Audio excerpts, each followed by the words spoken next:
देख रहे हैं आप, मैं हूं आपके साथ अंजलि सिंह। उत्तराखंड के खबरों की शुरुआत करते हैं। जैसा कि सीएम धामी का टनकपुर का कार्यक्रम तय हुआ है। सीएम धामी टनकपुर में आयोजित कार्यक्रम में हिस्सा लेंगे। जर्नी ऑफ टिहरी डैम कार्यक्रम में सीएम धामी हिस्सा लेंगे। तो एक तरफ उत्तराखंड पे चंपावत के उपचुनाव की तैयारियां चल रही, तो दूसरी तरफ जर्नी ऑफ टिहरी डैम कार्यक्रम में हिस्सा लेने के लिए सीएम धामी टनकपुर में मौजूद रहेंगे।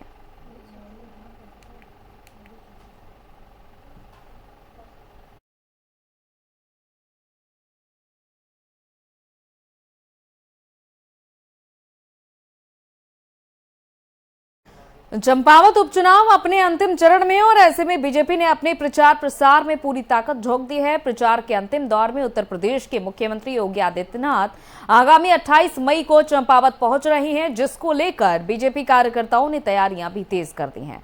बुलडोजर बाबा के स्वागत के लिए चंपावत के लोगों में काफी ज्यादा उत्साह नजर आ रहा है। और जानकारी देते हुए बीजेपी के वरिष्ठ नेता पूर्व विधायक राजेश शुक्ला ने कहा कि योगी आदित्यनाथ का अभी तक का जो कार्यक्रम तय हुआ है उसके अनुसार 28 तारीख को 11 बजे योगी बनबसा पहुंचेंगे और यहां से टनकपुर जाएंगे और एक जनसभा को संबोधित करेंगे।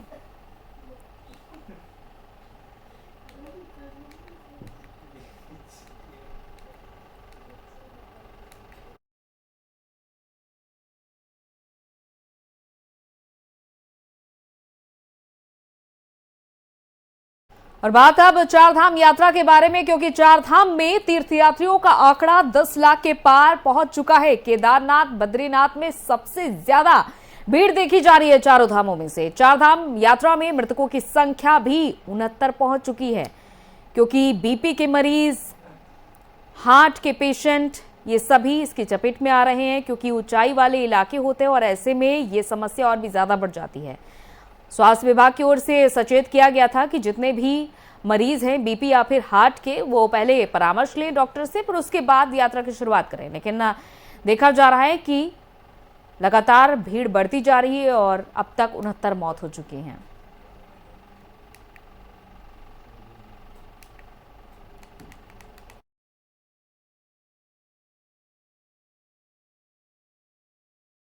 चारधाम में तीर्थयात्रियों की संख्या 10 लाख के पार पहुंच चुकी है। यह आंकड़ा लगातार बढ़ता ही चला जा रहा है और इसमें सबसे ज्यादा केदारनाथ बद्रीनाथ में तीर्थयात्री देखे जा रहे हैं। दोनों धामों में यात्रियों का आंकड़ा 3 लाख के पार पहुंच चुका है और कुल मिलाकर 10 लाख के पार। बद्रीनाथ में 3,18,396 तीर्थयात्रियों ने दर्शन किए हैं। तो वहीं गंगोत्री धाम में 1,90,482 तीर्थयात्रियों ने दर्शन किए हैं। यमुनोत्री धाम में 1,39,899 तीर्थयात्रियों ने दर्शन किए हैं। और वहीं चारधाम यात्रा में मृतकों की संख्या 69 हो चुकी है। 69 लोगों में 21 महिलाएं हैं, 48 पुरुष शामिल हैं। केदारनाथ में सबसे ज्यादा 35 यात्रियों की मौत हो चुकी है। यमुनोत्री में 19, बद्रीनाथ में 11, गंगोत्री में 4 की मौत हो चुकी है।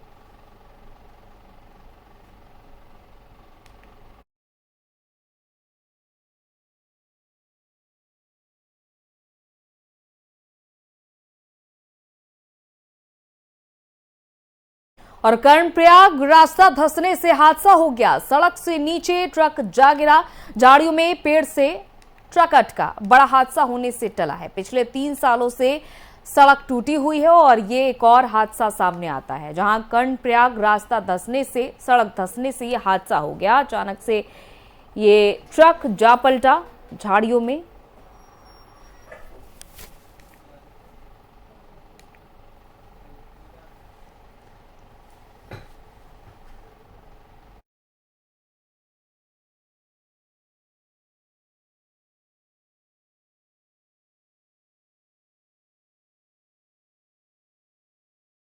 और यूपी रोडवेज की बस दुर्घटनाग्रस्त हो गई है। देहरादून से खबर, मुरादाबाद डिपो की बस डिवाइडर से जा टकराई। अचानक से बस को नुकसान हुआ है, लेकिन गनीमत की बात रही कि सभी यात्री इस हादसे से सुरक्षित बच निकले।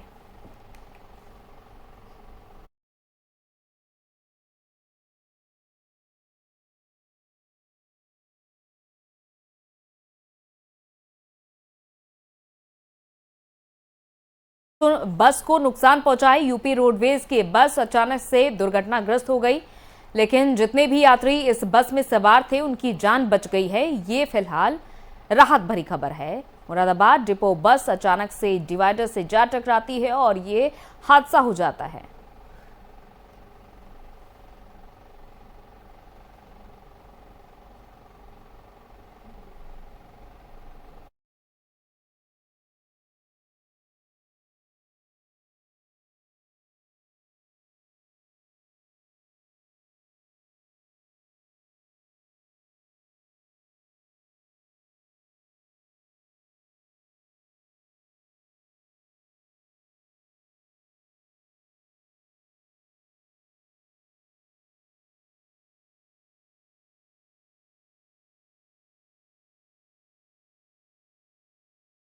वही एक बड़े हादसे का कारण बन सकती है और यही कुछ देखा गया देहरादून में भी, जब मुरादाबाद डिपो बस अचानक से ये डिवाइडर से जा टकराई है। तस्वीरें भी आपके सामने इस हादसे की।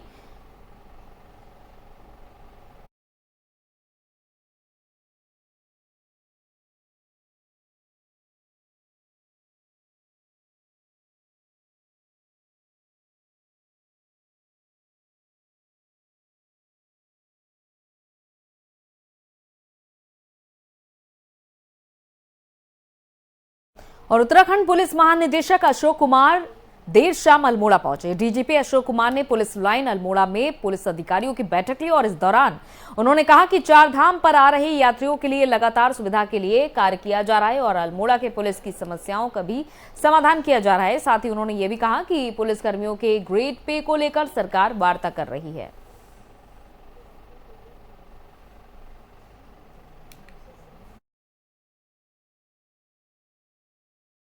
अभी मानसून आने वाली है, उस हिसाब से हमने हमारी आपदा की सब जगह तैयारियां हैं। उधर गढ़वाल साइड में चार धाम यात्रा चल रही है, उसको भी हम व्यवस्थित करने में लगे हैं, सुगम और सुरक्षित बनाने में लगे हैं। और यही हमारा प्रयास है कि इस बार बहुत भीड़ आ रही है। जो पिछले 2 साल यात्रा नहीं हुई उसका असर है, इसलिए मतलब एक प्रकार से एक बहुत बड़ी चुनौती है। इसके बावजूद अभी तक उत्तराखंड पुलिस ने सफलतापूर्वक उसको हैंडल किया है। आगे भी हम प्रयास कर रहे हैं कि लोगों को असुविधा न हो और यात्रा पूरी तरह से सुगम और सुरक्षित हो। हमने प्रयास किया है, शासन स्तर पे प्रयास जारी है हमारा, यही कह सकते हैं। सर, अब कानून व्यवस्था को मीटिंग लेना है तो क्या?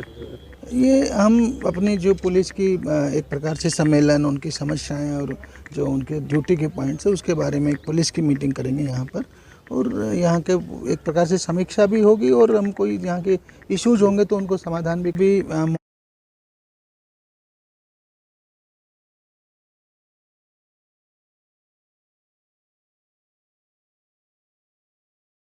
और उत्तराखंड पुलिस कानून और यातायात व्यवस्था को हाईटेक बनाने के लिए ड्रोन सिस्टम की शुरुआत करने जा रही है, जिसके लिए उत्तराखंड पुलिस की ओर से ड्रोन के जरिए ऋषिकेश और उसके आसपास के क्षेत्रों की ट्रैफिक व्यवस्था पर नजर रखने के लिए ट्रायल किया जा रहा है।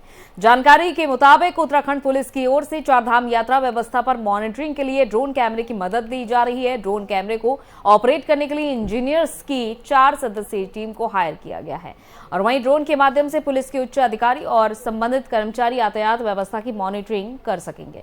साथ ही कोतवाली, ऋषिकेश, मुनिकिरेती और लक्ष्मण झूला थाना क्षेत्र की पुलिस टीम भी उक्त क्षेत्रों की यातायात व्यवस्था पर नजर बनाए हुए हैं। ड्रोन कैमरे के माध्यम से उक्त क्षेत्रों में हो रही किसी भी घटना का त्वरित आकलन किया जा सकेगा, जिसके बाद किसी भी प्रकार की समस्या से लोगों को पुलिस क्विक रिएक्शन देना पड़े।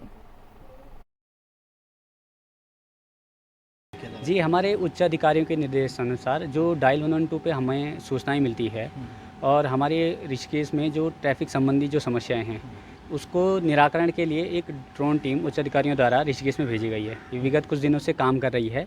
इनका मुख्य काम ट्रैफिक को मैनेज करना है। मतलब ये फीड देते हैं हमें कंट्रोल रूम में, जो भी कंट्रोल रूम में सूचनाएं आती है डायल 112 के माध्यम से कि भाई यहाँ पर ट्रैफिक हो गई या फिर आगजनी की कोई सूचना है या कोई एक्सीडेंटल संबंधी कोई सूचना है, तो वो पहले कंट्रोल रूम में आती है। फिर हम इन्हें एक सॉफ्टवेयर के माध्यम से इनको लिंक, जो इन्होंने हमें एक लिंक प्रोवाइड किया हुआ है, उसके माध्यम से इन्हें मैसेज भेजते हैं कि ये पर्टिकुलर जगह पे फ्लाई करें।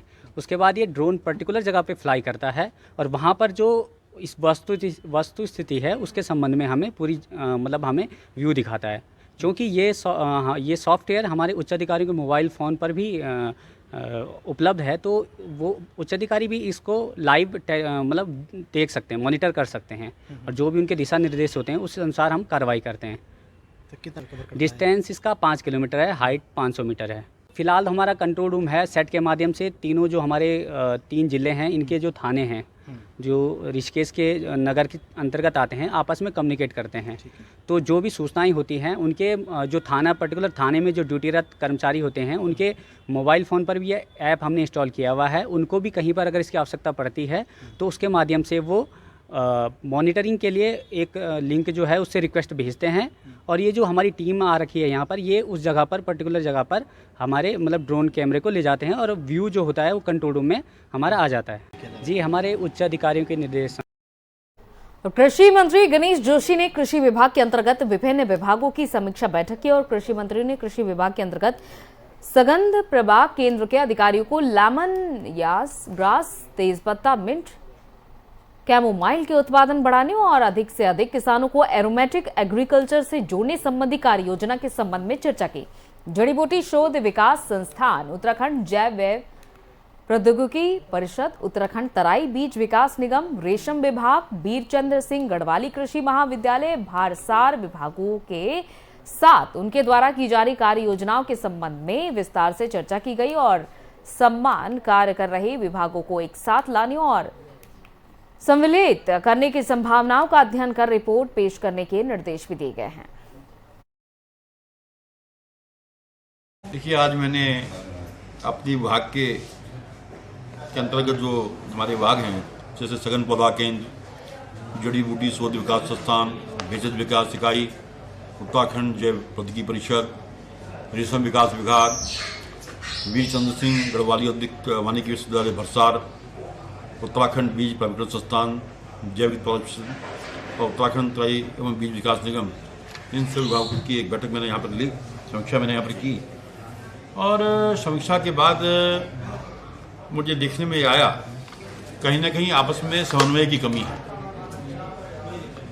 जैसे कि जड़ी बूटी और शोध संस्थान और भेषज विकास इकाई, उनका काम करने का नेचर एक ही है, और भेषज विकास इकाई में कर्मचारी नहीं है। तो मैंने अपने अधिकारियों को निश्चित किया कि इनको एक जो है जड़ी बूटी में मर्ज कर लिया जाए, और वहाँ पर कर्मचारी कम है, क्योंकि आज इसमें जड़ी बूटी के क्षेत्र में हमारे पास इतनी संभावनाएं हैं। जो हमारे एल्टीट्यूड में जो जड़ी बूटियाँ होती हैं उसकी इतनी डिमांड है कि हम इंटरनेशनल मार्केट को में उसके बहुत अच्छे दाम हमको मिल सकते हैं। मैंने उस दिशा में काम करने के लिए इनको कहा। साथ ही एक अखरोट की नई प्रजाति मुझे बताया गया कि जो कि बहुत महंगी बिकती है, मैंने उनसे कहा कि उस पर काम करें। इसी प्रकार कीवी के भरसार वालों ने मुझे बताया कि कीवी पर वो काम कर रहे हैं, और एक माल्टे की नई प्रजाति है जो 150 रुपये किलो बिकती है। तो मैंने कहा कि इन पर आप काम करिएगा ताकि हम अपने किसानों की आय बढ़ा सकें, और मोदी जी का जो नारा है कि किसानों की आय दुगनी करना, उस दिशा में अगर इन चीज़ों में हम काम करेंगे तो हम ये सार्थक सिद्ध होगा। इसके लिए अधिकारियों ने निश्चित किया है। इसी प्रकार जो भांग है आम की खेती, उसके लिए और मुझे बताया गया कि एक कुटकी जो है, उस कुटकी जो है आदमी के स्वास्थ्य के लिए बहुत फायदेमंद है, और उसकी से जो वाइन बनती है वो नुकसान भी नहीं करती है। तो इन चीज़ों का अध्ययन करके इस दिशा में आगे बढ़ने के लिए मैंने कहा है। मुझे पूरा भरोसा है कि हमने जो 100 दिन का टारगेट दिया है, अभी 2 महीने हमारी सरकार को हुआ है, जिस दिन हम 100 दिन पूरे करेंगे इस दिशा में हम आगे बढ़ेंगे। और पुष्कर सिंह धामी के नेतृत्व में जो जिस प्रकार आत्मनिर्भर भारत की बात मोदी जी करते हैं, हम आत्मनिर्भर उत्तराखंड को हम बनाएंगे, इस दिशा में काम करेंगे। देखिए, और कैबिनेट मंत्री धन सिंह रावत ने श्रीनगर में विभिन्न विभागों की समीक्षा बैठक की। बैठक में कैबिनेट मंत्री धन सिंह रावत ने सभी विभागों के अधिकारियों को अपने अपने विभागों में संचालित हो रही योजनाओं को समय पर पूरा करने और लोगों तक इसके लाभ को पहुंचाने के निर्देश दिए। कैबिनेट मंत्री धन सिंह रावत ने उद्यान विभाग अधिकारी से पॉली हाउसों की जानकारी लेते हुए कहा कि अधिक से अधिक संख्या में पॉली हाउस लगाए जाएं और इस दौरान उन्होंने कृषि विभाग के अधिकारियों को निर्देशित भी किया कि जंगली जानवरों से बचाव के लिए घेर बाड़ की व्यवस्था की जाए।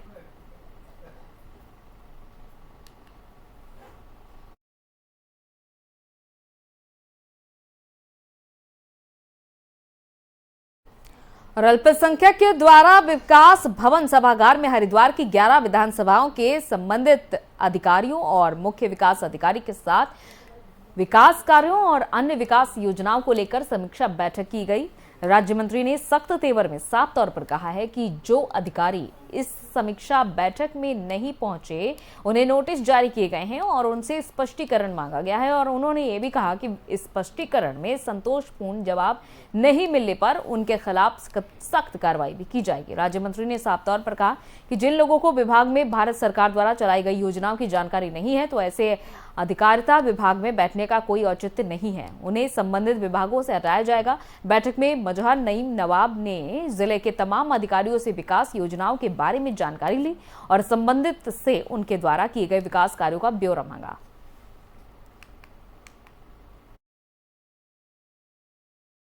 जो व्यक्ति जिन योजनाओं के बारे में नहीं जानता उसका प्रचार प्रसार भी फ्री में होगा। दूसरा, स्कूलों के माध्यम से प्रचार प्रसार होना चाहिए। ब्लॉक स्तर पर हर ब्लॉक में जो भी योजनाएं चल रही हैं बीडीओ को जानकारी होनी चाहिए। अभी हमने बता दिया, उनको दिशा निर्देश दे दिए हैं कि अगली बैठक में पूरी तैयारी से आए। 1 सप्ताह के अंदर हमने सारी रिपोर्टें डाटा मांगा है, वो हमारे आयोग में डाटा मिलेगा हमें। और जो अधिकारी लापरवाही करेंगे हम कतई इस लापरवाही को बर्दाश्त नहीं करेंगे, क्योंकि ये विकास का काम है, ये उन व्यक्तियों को लाभ देने का काम है जो भारत सरकार और भारत के प्रधानमंत्री नरेंद्र मोदी का सपना है कि जिसको वो पूरा करना चाहते हैं। और हमारे मुख्यमंत्री जो रात दिन ये सोचते हैं कि इन योजनाओं का लाभ अंतिम बैठे हुए व्यक्ति को पहुंचना चाहिए, इसलिए हम इसका प्रचार प्रसार और आज इस बैठक को कर रहे हैं। उनसे स्पष्टीकरण हम नोटिस जारी कर रहे हैं। अगर वो स्पष्टीकरण सही तरीके से जवाब नहीं देंगे उनका वेतन रोका जाएगा। जो अधिकारी इसमें रुचि नहीं ले रहे हैं उन अधिकारियों को हटाया जाएगा। विभागों से उनका कोई मतलब नहीं विभागों में बैठने का, जब विभाग नहीं चला सकते वो सख्त कार्रवाई की जाएगी, ये आपको हम विश्वास दिलाते हैं। जो व्यक्ति जिन योजनाओं के बारे में नहीं जानता उसका प्रचार प्रसार भी फ्री में होगा। दूसरा, स्कूलों के माध्यम से प्रचार प्रसार होना चाहिए। ब्लॉक खबर जनपद उधम सिंह नगर के खटीमा से है। खटीमा के सीमांत गांव झाऊपरसा बोगुलिया से एक दिल दहला देने वाला मामला सामने आया है। युवक को बाघ ने शारदा सागर डैम के किनारे घास काटने के दौरान हमला कर मौत के घाट उतार दिया। घटना की सूचना पर ग्रामीणों में अफरा तफरी का माहौल देखा गया, चीख पुकार मच गई। मौके पर उपस्थित सैकड़ों की संख्या में ग्रामीण और वन विभाग की मदद से शोर शराबा और पटाखे फोड़कर बाघ को भगाकर बमुश्किल शव को कब्जे में ले लिया गया है। और इस दौरान बाघ ने ग्रामीणों की भीड़ को भी दौड़ा दिया, जिससे ग्रामीणों में भगदड़ मच गई। और वहीं मौके पर उपस्थित वन विभाग और पुलिस प्रशासन से बाघ को पकड़कर अन्यत्र छोड़ने और आदमखोर घोषित करने और उचित उपाय ढूंढने की मांग पर ग्रामीण अड़े रहे। साथ ही मांग पूरी न होने तक पोस्टमार्टम कराने से भी मना कर दिया। तो वहीं पुलिस प्रशासन और वन विभाग के समझाने बुझाने और काफी प्रयास के बाद पोस्टमार्टम कराने के लिए ग्रामीण और परिजन तैयार हुए। काटने गए थे 5-6 लोग और उन्हीं दौरान वो घटी में पकड़ लिया उससे। और 5-6 लोग थे, वो अलग अलग किए तो गांव वाले गए। गांव वाले भी करीबन 70-80 या 100 लोग के लगभग में थे, उनको भी दौड़ा लिया। फिर किसी तरह करके मतलब उनको उड़ा के लाया गया। हम चाहते हैं कि इस शेर को आदमखोर घोषित करके या तो इसको दूसरी जगह छोड़ दिया जाए या इसको मार दिया जाए, क्योंकि क्या चाहते हो आप? हमारे भाई के लिए क्या अब तो हो ही गया है, जो कर ही दिया है। हमारे भाई के छोटे छोटे बच्चे हैं, उनके लिए कुछ व्यवस्था किया जाए, यही चाहते हैं। आपका नाम? आपका नाम? मेरा नाम शिवशंकर है। ये इस क्षेत्र में जो है जो एक हमारा टाइगर चेक हो गया है कि 15 दिन के अंदर मेरे ख्याल से दूसरी घटना घटित हुई है। इसके लिए हम टीमें लगा रहे हैं और टीका भी लगा दिया गया है। टीका लगाने की कार्रवाई की जा रही है, जिससे कि उसको जल्दी से जल्दी पकड़ा जा सके और आगे भविष्य में जनहानि होने से रोका जा सके। इसके लिए हम पूरे ग्रामवासियों को सजग कर रहे हैं। हमारे स्टाफ भी यहाँ पर गश्त करता रहेगा और बताता रहेगा कि जंगल की ओर कम से कम जाए और जब भी जाएँ तो जो है पूरा ग्रुप में जाए। इस सिंगल रूप से घास काटने इस टाइप की चीज़ें करने के लिए जाएंगे तो कभी भी होता था। मुआवजा भी दे मुआवजा इनको जो भी अनुबंध है सरकार की ओर से 4 लाख रुपए का मुआवजा हम उनको यथाशक्ति देंगे। और देहरादून में एक व्यापारी के बेटे ने सुसाइड कर लिया। जानकारी के मुताबिक पड़ोस के 3 व्यापारी भाइयों पर उत्पीड़न का आरोप लगाते हुए व्यापारी के बेटे ने वीडियो बनाई और ट्रेन के आगे कूद गया। युवक की मौके पर ही मौत हो गई। वीडियो वायरल होते ही व्यापारियों ने बाजार बंद करा दिया और कथित उत्पीड़न करता 3 व्यापारियों में से 2 को पकड़कर पुलिस के हवाले कर दिया। बड़ी संख्या में कोतवाली पहुंचे व्यापारियों ने तीसरे व्यापारी को पकड़ने की मांग करते हुए हंगामा भी शुरू कर दिया। खुदकुशी करने वाले युवा व्यापारी का नाम शिवम अग्रवाल बताया जा रहा है। मैं अपनी जो है सुसाइड करने जा रहा हूँ, वो इसलिए क्योंकि मणि यानी कि अतुल बंसल, बंटी यानी कि ललित बंसल और कालू यानी कि अजय बंसल ने हमें डेली टॉर्चर कर रखा है प्रॉपर्टी के ऊपर। जो हम दुकान बनवा रहे हैं वो बनने नहीं दे रहा है। डेली कुछ ना कुछ पंगे कर रहा है। उसकी वजह से उसने हमें माइंडली बहुत ज़्यादा टॉर्चर कर रखा है। दिमाग ख़राब हो गया है। तो मेरी मौत का जिम्मेदार केवल और केवल ये तीनों भाई हैं, बंटी, मणि और कालू, यानी कि अतुल, ललित और अजय बंसल। चलिए इसी के साथ उत्तराखंड की खबरों में इतना ही। इजाजत दीजिए। नमस्कार।